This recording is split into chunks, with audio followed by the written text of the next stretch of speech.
Hi guys, this is Matt Moore. I'm the Chief Creative Officer at OH Partners, and we're here for today's episode of More Insights. And I'm joined today by the Managing Partner and Co-Founder of OH, Scott Harkey. Scott, this is going to be fun today. Thanks for joining me. Hell yeah, let's get it on, brother. All right, well, today we're talking about biggest trends in advertising for 2019. Sure. Our social media team has told me what we're supposed to talk about, but like any good presentation with you and me, we'll go off the rails at some point. I love it. Right? All right, but we want to start rapid fire to get going. Let's talk real quick. What brands do you follow the most? What do you watch every single day, Instagram, wherever? Sure. There's a lot of great marketing going on, I think, today. Right now I love the work that Burger King is doing. I don't know if you saw the recent ad where they tricked Google Home into purchasing actually things for people in a TV spot just to kind of play with Google a little bit, and just everything they're doing right now, whether they're making fun of McDonald's and doing it in the right way. I just love what they're doing. They seem to kind of get how to toe that line between being rowdy but yet smart. Yeah, I love the app where you had to go. Their app, you had to go on and go within like 100-foot radius of a McDonald's, check in, and then get a free. Was it a free Whopper? I believe it was a free Whopper. Free I can't Whopper, remember exactly. or 99-cent Whopper, or something like that. Or Burger King's, where their whole ad campaign was about burning down the restaurants because they were really grilled. Yes, Yeah. I think it's hard for a brand to do that and do it authentically. And I think because their history of doing that and that tone has just been consistent, it works for them. Whereas other people kind of go off the rails a little bit and they try to be funny, and it's just not, when someone's trying to be funny and they're not funny, like it just doesn't come off well. It's not authentic. Yeah. Who else is doing it right now that you follow? Well, I think for a long time we saw the trend in like Super Bowl ads 2 and 3 years ago was all this purpose-driven kind of like take a stance politically kind of advertising. And this most recent Super Bowl, you saw that tone down a lot. I think people got tired of it a little bit. Of course, you have to talk about Nike and what Nike's doing. Yeah. Wieden+Kennedy has done such a great job with that brand. I mean, ever since Phil Knight, started the company. I think what they did with the Colin Kaepernick ad, which was highly controversial and certainly people have a lot of political views on it. I don't care about those, but I think the way they did the ad and the execution of the ad was so brilliant. And it was Nike. You can get away with anything, I think, in this business if you're being authentic to who your brand stands for. The problem is a lot of times people don't know who their brand stands for. Yeah. So, yeah. I don't know. Okay, so you mentioned Wieden for a second. So, huge agency. We talk about them all the time at OH. What other agencies do you keep your eyes on? I know your list. I've heard it a few times, but who do you like? I mean, of course, 72 and Sunny. The work they're doing is phenomenal. Droga 5, of course, comes up. Some of the classics, even Crispin Porter, you haven't heard a lot from them, recently. But then some of the independents, of course, the Richards Group, Kramer Krasalt. I'm a purist. I like creative boutiques and I like independent shops. I mean, the big, publicly traded companies, although they do a great job, I think they're kind of losing the shine they once had. Yeah. You've toured a bunch of agency offices, too. Okay, who's had the coolest space? I have to say that the best space I've ever been to is in Venice Beach. It's Chiat Day, and this place is like a fun house. Like if you're a 12-year-old little boy and you could design an office, you would design exactly what Chiat Day did in Venice. I mean, there's tunnels and parks and surf bars, and it's just literally people build their own forts. So there's like no rhyme or reason in the office, but like.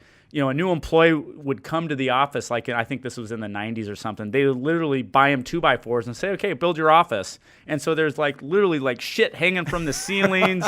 I think they've actually had some architects come in and like secure some of the stuff, but it's like a fun house. It's like if we're going to dig a tunnel to China and like put an agency in the tunnel, like it's crazy shit. So when we get back to OH today, we'll take some 2x4s back for everybody. Exactly. Let's start doing some forts. Let's get weird. Can we build you a fort? I would love to build a fort. What would be in your fort? What would be in my fort? That's a good question.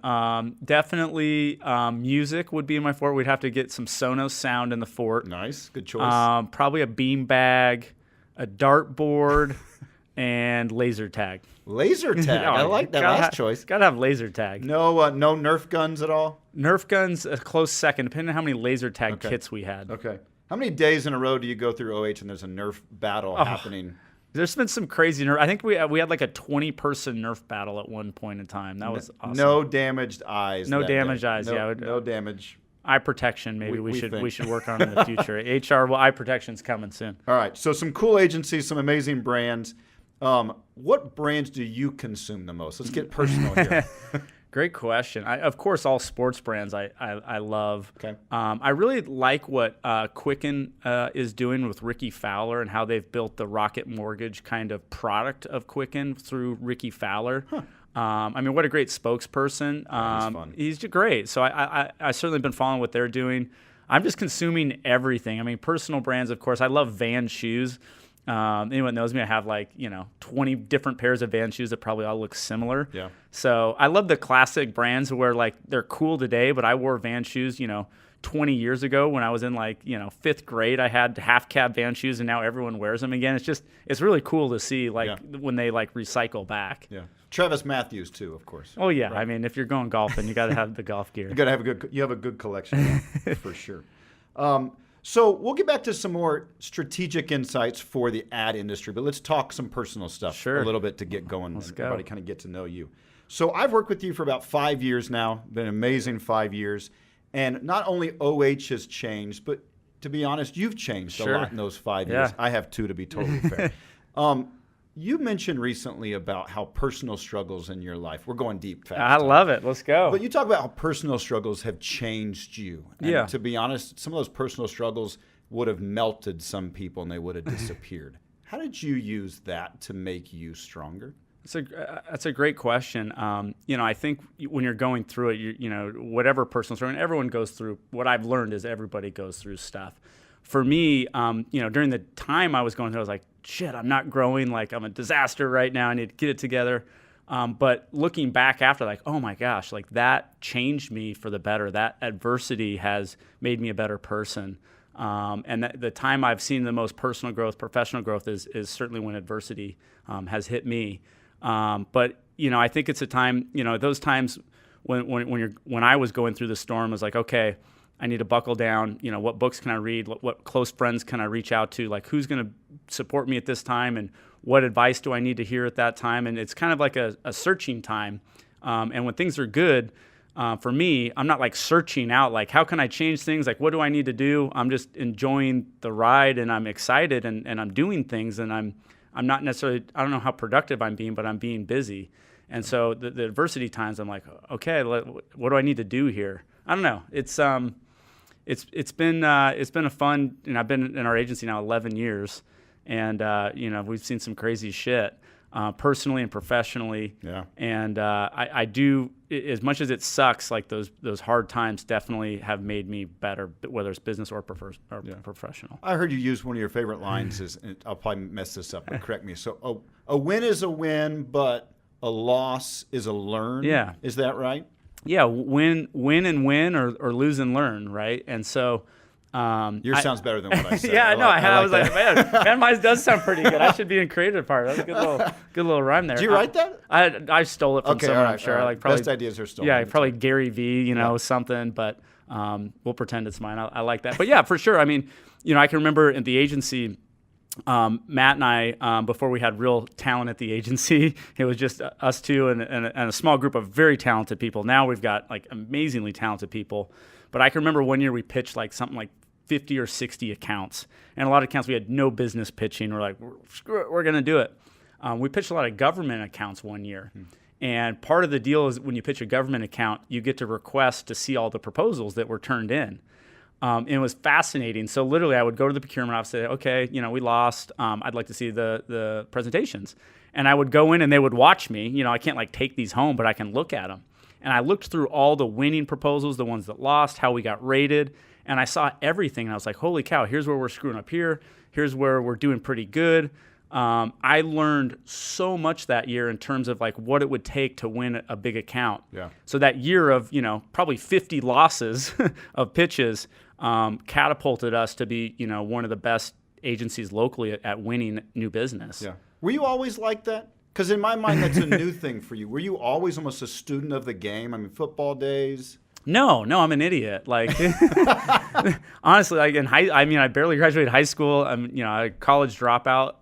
I think for me, when you're passionate about something, it becomes a game, and like a fun game it's just fun to play. You don't think about it as work. Like school to me was work. Advertising business we're in is like fun. Like you wake up every day and you're passionate about it. And so, just to get better is just fun. It's like, you're playing baseball as a little kid and you're hitting the batting range, not because it's practice, but because it's fun. So that's cool. That's how it is for me. I don't know. Well, did you become a voracious reader, a big reader once because it was about advertising? Yeah, I think I think for me, any growth you see, professionally or personally is addicting and is fun. Okay. So when you start to get little glimpses, or like like when you go to the gym and like you'll start like after 2 weeks you'll see like a little I get a little more definition. Yeah, I don't look like a gym guy. Just for the reference. I'm doing a gym reference for more here. Hang on. But no, I think when you see professional growth and you can see it, or when you see business growth, it gets addicting. So you start doing stuff that's out of your comfort zone, and that's me. That's why I read a lot more now. I didn't used to read before, like books. Screw that. You're a big reader now. Yeah. I mean, you've stuck stuff on my desk that says, "Read this, come back tomorrow." Yeah. I mean, what are your favorite books? I read some weird shit, honestly. I think I don't know a lot of people. Brene Brown, I think, is really good right now. She's kind of big in therapy circles, but I think her stuff's so applicable to business. Rising Strong's her most recent book that I think is just phenomenal. Some of the, of course, the classic advertising books, Ogilvy on advertising, those are all great. Right. But Eckhart Tolle, A New Earth will blow your mind. There's some weird stuff in there. It's all about kind of your ego. So I'll read different stuff. I don't like leisure. I like kind of professional development. As some people call them self-help books. I think that's bullshit. But more of the professional development, like deep thinking, like kind of change your mindset kind of books. Okay. Yeah, 'cause Start With Why was a big one for you 100%. for a while. Good to Great. Good to Great, of course. Jim Collins is amazing. You put that on my desk, and I never actually finished that one. That's a tough one. I mean, the Gladwell stuff and even the Good to Great stuff, it gets a little repetitive. I'm kind of ADD like you, so I'm like, okay, what are the clip notes? Like, what are give me the major takeaways. That's why I love podcasts right now. I love what's going on podcasts. So How I Built This, it's on NPR right now. Just a great show. It's about entrepreneurs who are in the struggle, who've made it, and you hear their stories. So you learn stuff through storytelling. And to me, that's the best. Yeah. Well, speaking of learning, we'll get to trends in advertising, but I think one of the ways we understand and execute for clients and what we should be doing is understanding their business needs. Sure. And that's something really big for you. Yeah. Scott comes into presentations often and is like, forget every slide we have. I want to know what's going on with that business. Correct. How did you learn that, and why is that so important? I think, honestly, because I've made so many mistakes pitching business, I could like read people in a room and see when we would say something stupid, which was a lot, and you start to, True. Right. I mean, like I think what a lot of people miss is people make decisions emotionally, always.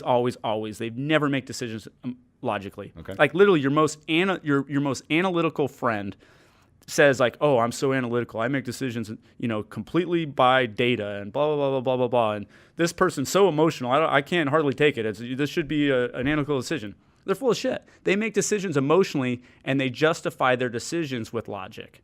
You need both. You need emotions and logic. So for me, I love diving into what are those emotional triggers to how someone's going to make a decision. Okay. And I think it's hard for us because we have to verbalize things logically, and there's so many emotions we can't verbalize. And so trying to dig into that can be difficult. But if you keep peeling the onion back further and further and further, what someone says is their problem, once you peel it back, is really not their real problem. The real core problem. Yeah. And so I just think by trial and error, once we started realizing how to peel that back further and further and ask deep questions and go into a more personal, in-depth conversation with people that you want to work with, because then you can really start to do great work and attack a real problem. Yeah. And figure out how what we offer fits them better than just everything we could possibly do. Rather than coming in, guns blazing, like here's a bunch of great ideas. Right. Really almost as a therapist would, like, how do we dissect this business or this brand? Like, it's obviously sick at some level. and it's our job to not prescribe some bullshit medication, but to really get into the core issues of how we can solve problems. And it's harder to do, but I think you're seeing even on the national front like more purposeful driven advertising, because they've got to the core essence of a brand and what core issues that hurt a brand, like KFC's campaign when they basically came out and said, we effed up. Yeah. Right. Great campaign. It's a great campaign because they uncovered a real core issue that was going on, and they came out and admitted it. Yeah. And I think in a crazy memorable way. Totally. Yeah. And the execution was great, but I think I think when anyone comes out and is like, you know what, I screwed up. Yeah. And then when a brand does it, you're like, wow. Yeah. People are kind of being like, not authentic and just saying a bunch of bullshit. Like, you're actually being real with me. I can relate to like that. That's awesome. Who else is being authentic like that? Who do you look at and say they're doing it right? I mean, Airbnb, of course. I mean, we have a Pretty serious story. crush on Airbnb. Yeah. We still haven't done official work for them, but we love them. We love them. I mean, belong anywhere. I mean, they're in the business not to rent someone's room or someone's house, but they're in the business to connect people. Yeah. I mean, holy shit, that's deep and meaningful. You have to admire companies that are part of like making a greater impact. Yeah.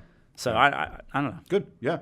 Okay. So we talked about this earlier today. Nobody listening was that part of that conversation, but let's talk about biggest trends in 2019. Yeah. Gillette is certainly part of that conversation. Sure. And we might disagree slightly. What did you think about the Gillette campaign? Yeah, I mean, I told you earlier, I thought it was horrible. I thought I just didn't feel like it was authentic to me.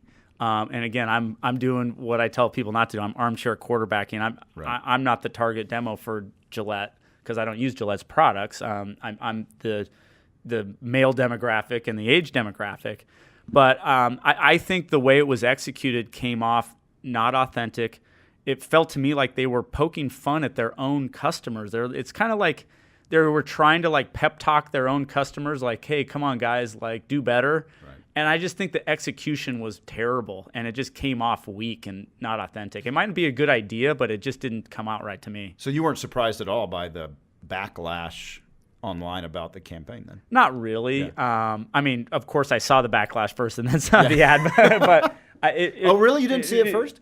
You saw the complaints or news stories? Yeah, and I hate to admit this, but like 3 or 4 people are like, hey, have you seen the Gillette ad? Have you seen the Gillette ad? And, like kind of like embarrassed. I'm like, no, I haven't seen the Gillette ad. But YouTube, yeah. And they're like, shit, I got to watch this damn Gillette ad. And then I watched, I was like, oh, man, yeah, I don't like that. I don't think they did a good job there. Interesting. But yeah. Okay. I think to answer your question earlier, I think the biggest trends we're going to see and continue to see in advertising is how do brands deeply and emotionally connect with consumers? And really more than consumers, their brand alignment, their tribe. How do brands build and connect deeply with tribes in a world where there's 5,000 messages a day to each American consumer? Wow.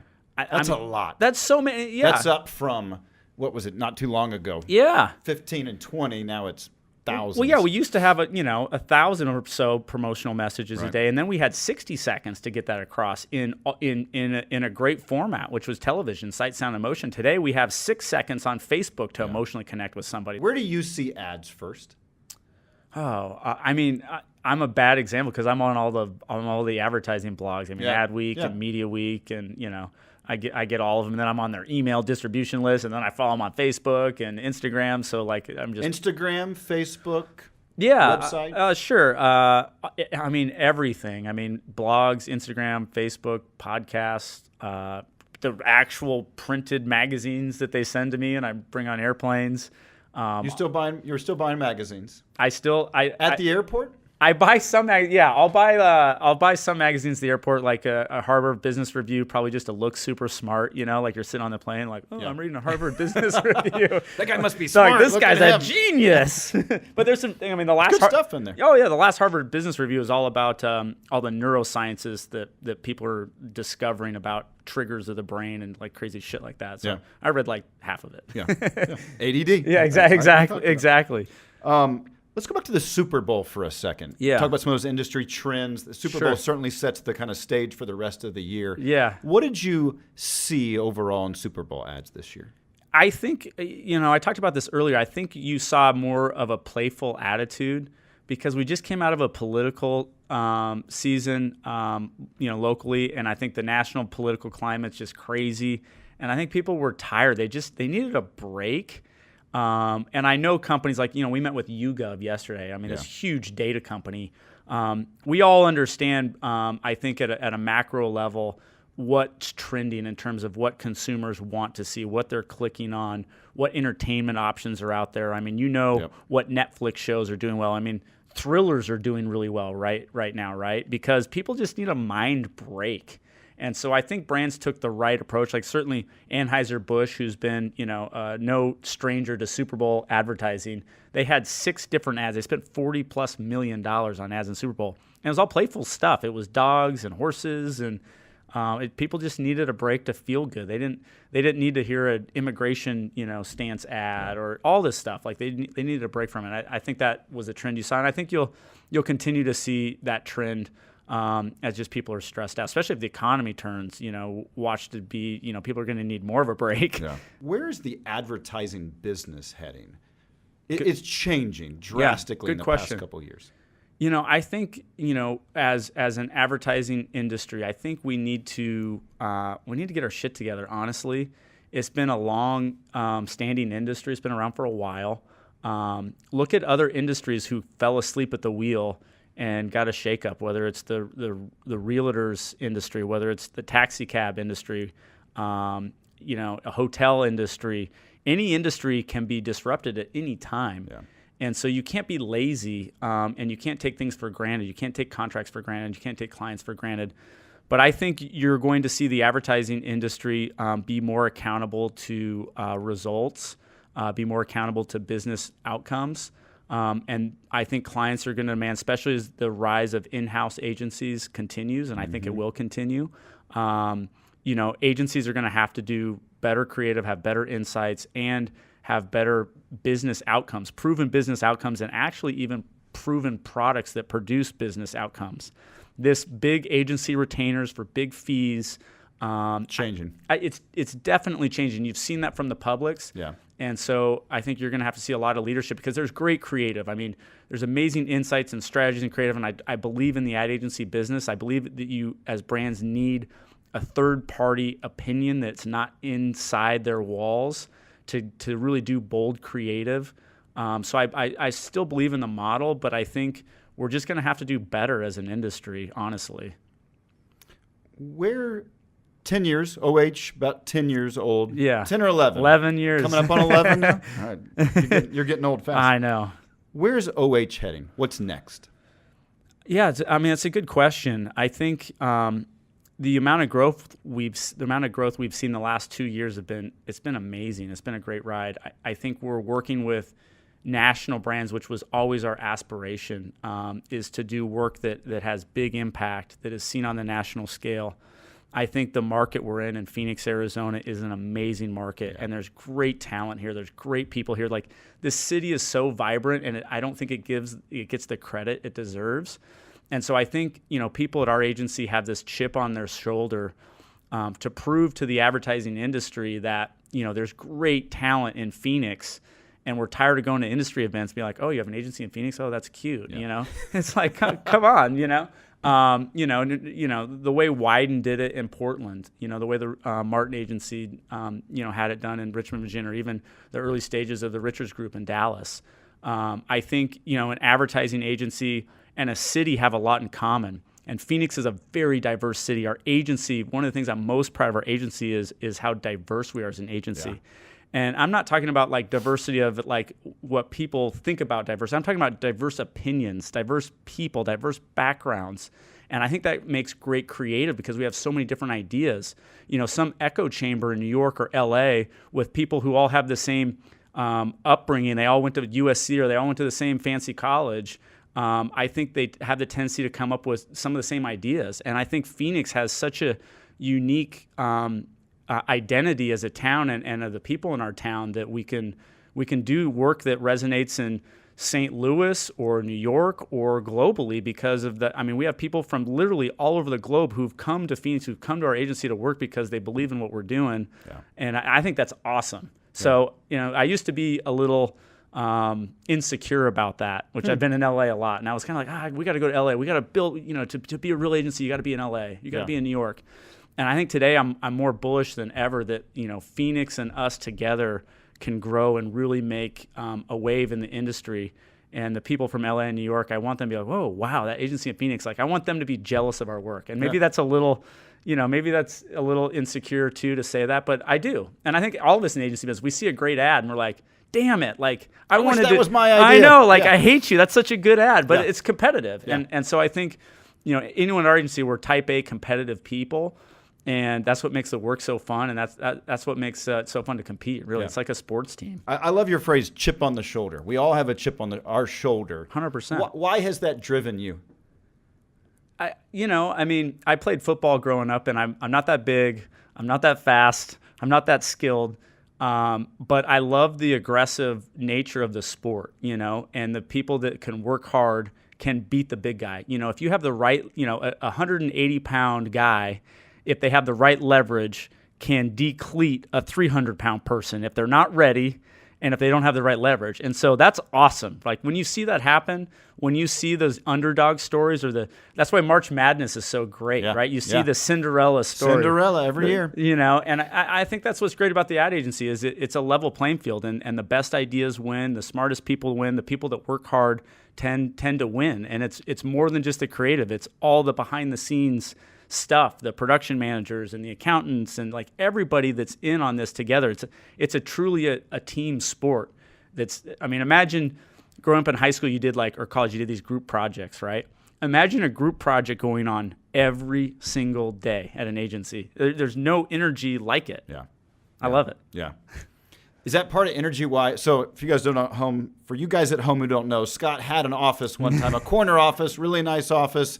And you kind of got bored in there, and you actually wanted to come sit out in the bullpen, so to speak. Is that energy what you wanted?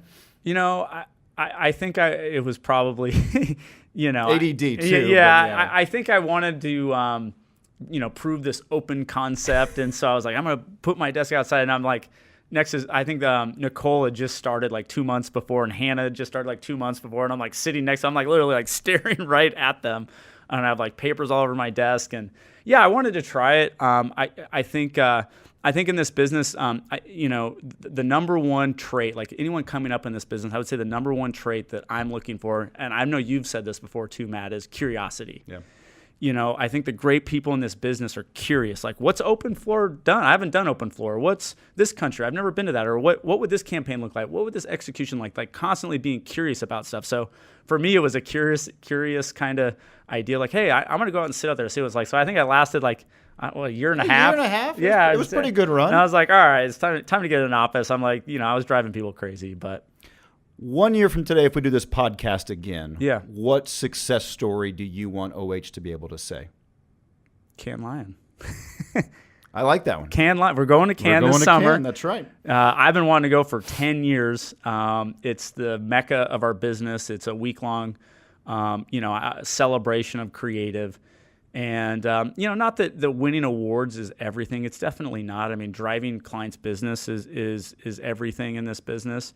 But it says something about the boldness that you're willing to take of work. Yeah. And I think that's been our goal. You and I have talked about that. If that happens, if you continue to push the work and you continue to be bold personally and professionally, then the accounts will follow. The money will follow. We've never been people that have been all about the money. We've been about the work, and we've been about trying to do something different that hasn't been done. And if we continue to do that, one accolade that I think would prove that we're continuing to go in that direction would be the greatest award in advertising, which is a Cannes Lion. That's the Lombardi Trophy for creatives in this business. Absolutely. So, yeah. And we're heading there in middle part of June. Yeah. And speaking of industry trends, I think that'll be a great place to see all the great work that's going on, what's happening in the industry. 100%. Who's being recognized for those. We should set up a podcast out there. From Cannes, on the beach. On the beach. We'll have some in our beach bathing What suits. did our buddy say today? Rosé all day? Rosé all day. Little shout out to Chad Wilson. Cannes sounds like a fun place. Yeah. Should be fun. We'll have no fun. We'll follow up with industry insights from Cannes in let's about do it. 6 months. Let's do it. Thanks for joining me today. Thank you. Appreciate Thank you, it. Matt. Great Appreciate stuff it. always. Good stuff, dude. Thanks again to our special guest, Scott Harkey. Appreciate his insights today here on More Insights. Next time, we're going to talk about where in the world are you? How do we find customers in a modern media world, whether Snapchat, TV, radio, online? How do you identify where those customers are going to be, and then how do you target them? Bringing in our Vice President of Media Services, Dawn Webley, and some other special guests from major media outlets here across Arizona. So if you have questions, you want to submit them before the podcast, they've set up an amazing thing called an email address. Send it to us, moreinsights@ohpartners.com. That's moreinsights@ohpartners.com. Thanks for checking it out. We'll see you next time.